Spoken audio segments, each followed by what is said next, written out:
মুছলমান সমাজৰ ডাঙৰ ঘোষণা তাফাজুল ইছলামৰ জানাজাত অংশগ্ৰহণ নকৰে মুছলমান সমাজে এই মুহূৰ্তত ডাঙৰ খবৰ ঢিঙৰ কিশোৰী ধৰ্ষণ ঘটনাৰ জড়িত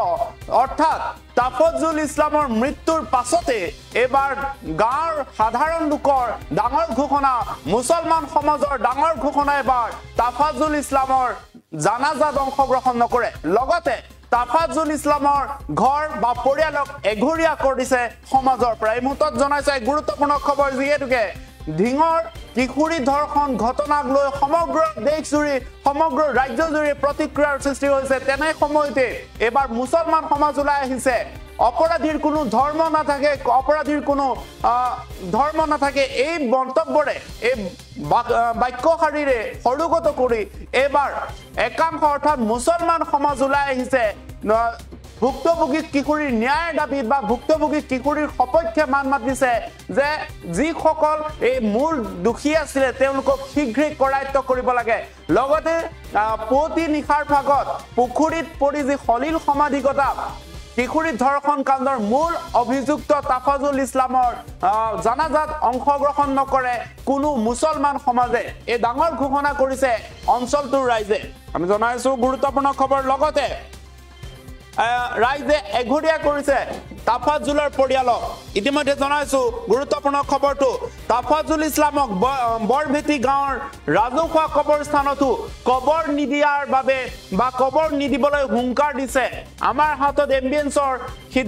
এম্বিয়েন্সসমূহ আছে যিহেতুকে মুছলমান সমাজে লৈছে সেই ডাঙৰ সিদ্ধান্ত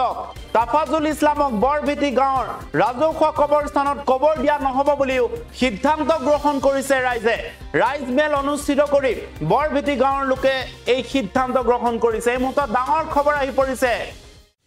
ঢিং কাণ্ডৰ মূল অভিযুক্তৰ গাঁওবাসীৰ ডাঙৰ সিদ্ধান্ত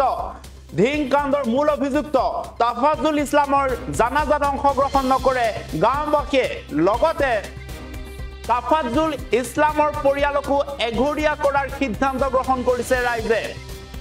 ৰাইজ মেল অনুষ্ঠিত কৰি বৰভেটি গাঁৱৰ লোকে এই সিদ্ধান্ত গ্ৰহণ কৰিছে মাইক যোগে ঘোষণা কৰিছে আমি এম্বিয়েন্সৰ সহায়ত সেই দৃশ্য দেখুৱাই লৈছো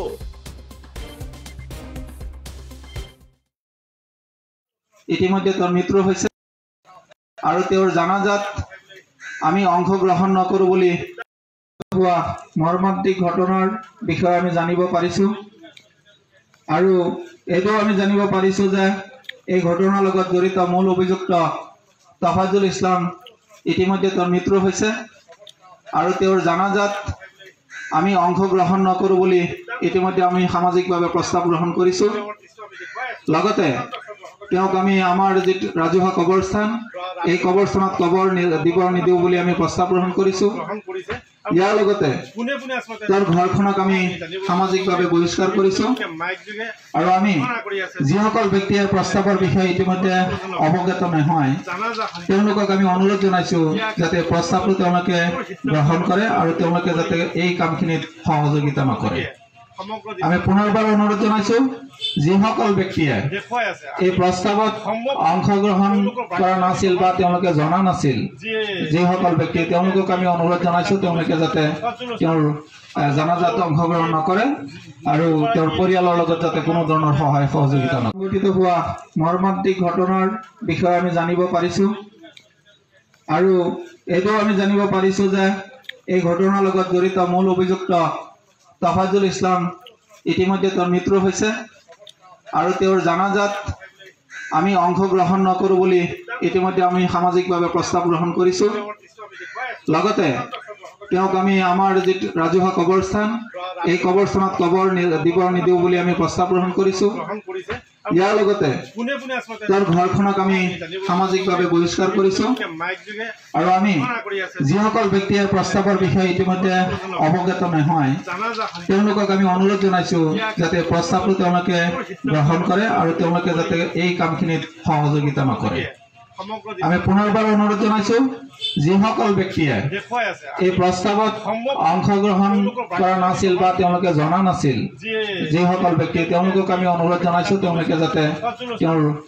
জানাজাত অংশগ্ৰহণ নকৰে আৰু তেওঁৰ পৰিয়ালৰ লগত যাতে কোনো ধৰণৰ সহায় সহযোগিতা নকৰে সংঘটিত হোৱা মৰ্মান্তিক ঘটনাৰ বিষয়ে আমি জানিব পাৰিছো আৰু এইটো আমি জানিব পাৰিছো যে এই ঘটনাৰ লগত জড়িত মূল অভিযুক্ত তাফাজুল ইছলাম ইতিমধ্যে তেওঁৰ মৃত্যু হৈছে আৰু তেওঁৰ জানাজাত আমি অংশগ্ৰহণ নকৰো বুলি ইতিমধ্যে আমি সামাজিকভাৱে প্ৰস্তাৱ গ্ৰহণ কৰিছো লগতে তেওঁক আমি আমাৰ যে ৰাজহুৱা কবৰস্থান এই কবৰস্থানত কবৰ দিব নিদিও বুলি আমি প্ৰস্তাৱ গ্ৰহণ কৰিছো ইয়াৰ লগতে তেওঁৰ ঘৰখনক আমি সামাজিকভাৱে বহিষ্কাৰ কৰিছো আৰু আমি যিসকল ব্যক্তিয়ে প্ৰস্তাৱৰ বিষয়ে ইতিমধ্যে অৱগত নহয় তেওঁলোকক আমি অনুৰোধ জনাইছো যাতে প্ৰস্তাৱটো তেওঁলোকে গ্ৰহণ কৰে আৰু তেওঁলোকে যাতে এই কামখিনিত সহযোগিতা নকৰে আমি পুনৰবাৰ অনুৰোধ জনাইছো যিসকল ব্যক্তিয়ে এই প্ৰস্তাৱত অংশগ্ৰহণ কৰা নাছিল বা তেওঁলোকে জনা নাছিল যিসকল ব্যক্তি তেওঁলোকক আমি অনুৰোধ জনাইছো তেওঁলোকে যাতে তেওঁৰ জানাজাত অংশগ্ৰহণ নকৰে আৰু তেওঁৰ পৰিয়ালৰ লগত যাতে কোনো ধৰণৰ সহায় সহযোগিতা নকৰে সংঘটিত হোৱা মৰ্মান্তিক ঘটনাৰ বিষয়ে আমি জানিব পাৰিছো আৰু যিকোনো খবৰৰ বাবে যোগাযোগ কৰক 7099017330 অথবা 7099017390 নম্বৰত।